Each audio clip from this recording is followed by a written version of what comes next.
In this assignment, we're going to be creating what are called concentric designs. We're going to be using radial balance designs. You can see I've got some copies here. I've shrunk them towards the center. I put a pucker and bloat effect on it. I think it looks pretty cool. Let's go ahead and get into it. Concentric means having the same center point. So we're going to be taking our radial balance designs and we're going to be copying them and shrinking them towards the center. And you can see an example over here. Now, before you get started, you want to have some radial balance design element to start with. You want to be able to have some positive and negative space in your design. And we're going to follow these steps here. And it's important to follow the steps. So, first thing is to make a design. Then we're going to copy it. We're going to paste it in the front. So that's going to put a copy in the front right on top of it. Then this is an important tip, especially when you're getting started, just so it's not so confusing, is to change that color right away before you shrink it down. And then we're going to hold Option and Shift. Option and Shift is going to allow us to shrink toward the center. If we wanted to grow it away from the center, we could, but we're going to draw it in and it's going to keep everything aligned. And you want to make sure your designs are aligned to the artboard. Now, can you copy and paste and then align afterwards and make sure it's shrunk? Yeah, you can. But let's check it out the way I'm asking you to do it. So I'm not gonna do it on the artboard just yet. I'm gonna go ahead and just take my element right here, and I have a design. And again, we are using a 1000 by 1000 pixel artboard. I'm gonna go ahead and, if you look at the color right here, let me just stop. It says green on the inside, but it's really the stroke that's making this. If I wanted to, could I expand this design? And then have it be where I can have that, and then I could put a stroke on it. Can I do that? Absolutely. Can I do that and make that thicker so you can see it?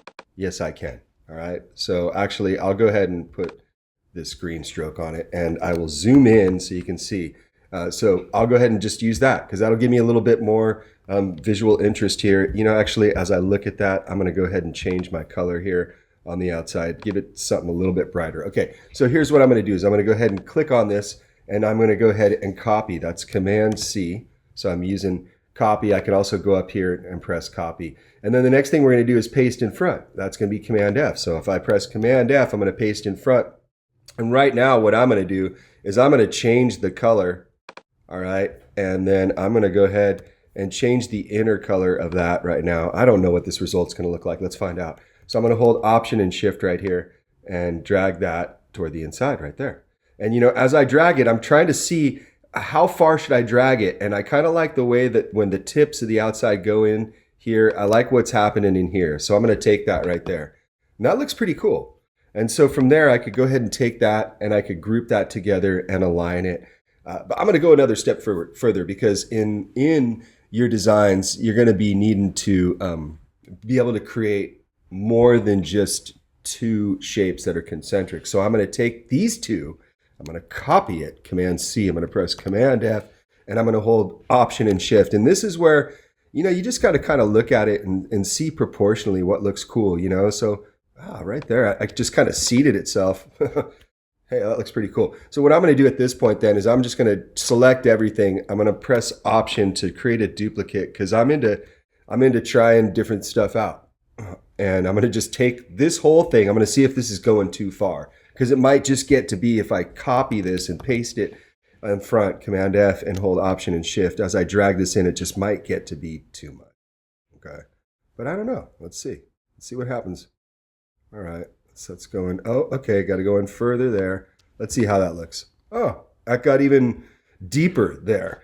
I happen to think this looks more interesting because I like the interplay of color right there. And I could even go into my individual things and drop down the stroke weight and kind of get that to be a little more, that 5 points on the inside might be just going a little too far. I could probably get a little more detail in there. Ooh, all right. I kind of like that now. So I varied the stroke up. So then, the next step is I'm just going to say goodbye to this design right here, because I think what I came up with over here looks more interesting. So I'm going to go ahead and select that right there. I'm going to press Command G to group it, or go up to Object and choose the group. And you see it's not highlighted anymore because I've already grouped it. And then what I'm going to do is I'm going to go ahead and get my Align tools. And I'm going to open this up to make sure everybody can see. There's ways to align it multiple ways. By default, most of you, it's going to align to artboard here. Earlier, mine was set to align to section selection. So when I was trying to align things to the artboard, it wasn't happening. So now let me go ahead and align.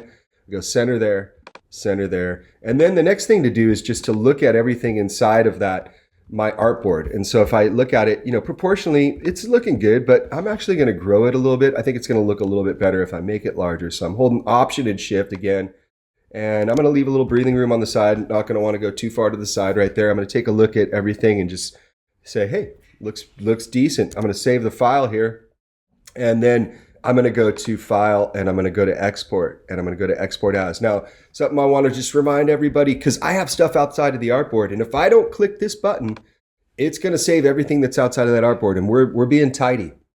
We've got our 1000 by 1000 pixel document, and we want everything to be perfectly sized to that because I am grading you on that. So I'm going to go ahead and hit Export, and I can use PNG or JPEG. And if I go to JPEG, something I noticed that I think some people might be have a different setting is make sure that right now we're going resolution right here. We're going to go with 72, and that should be the default, but double check that when you save your file. All right.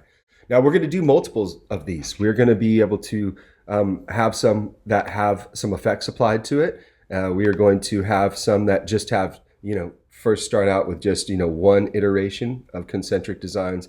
And then I'm going to be having you do some with multiple concentric designs. And again, you want to make sure you have some positive and negative space in your designs here. And I also recommend that you choose colors that go well. I was using bright colors today. I wanted to start off with like a bright vibe. So that's where I got my inspiration from. Where are you going to get your inspiration from? Maybe it's a photo that you created a color palette from. Maybe it's one of the swatches you found in the Adobe color.com libraries. Maybe it's a custom swatch made by you. Maybe it's black and white repeated, which looks great all the time. So have fun with this, I hope. We'll see you in class.